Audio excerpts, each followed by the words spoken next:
ทุกคนเฮาสิไปถามนักเรียนคนหนึ่งที่เรากำลังเก็บขี้เหงื่ออยู่ว่าเราอยากได้บ่เงิน1 ล้านกีบไป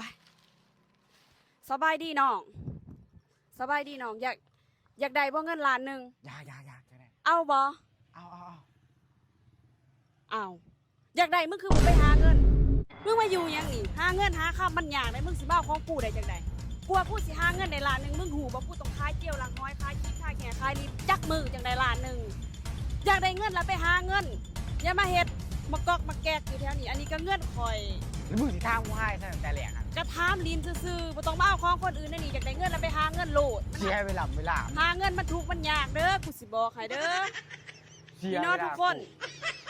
ว้ายอยากได้เงินสิมาเอาของคนอื่นได้จะได้ไผอยากได้เจลล้างห้อยเนาะล้างทำความสะอาดเด้อทุกคนเดินมาเอาเด้อล้างแล้วสวยดับกลิ่นเหม็นข้าวเหม็นอับของผู้หญิงผู้ชายเนาะแล้วก็ไผอยากได้ครีมทาขี้แห้งดับกลิ่นเตากินโตก็เอาไปใส่เลยดับกลิ่นตลอด24 ชั่วโมงและมีลิปตินงามๆสีงามติดทนดนนานเนาะไผอยากได้พิมพ์เข้ามาสนใจมาเลยไผเห็นคลิปนี้ให้โปร1แถม2ยังพันไปอีกบ่ให้มึงดอกเงินหั่นว้าย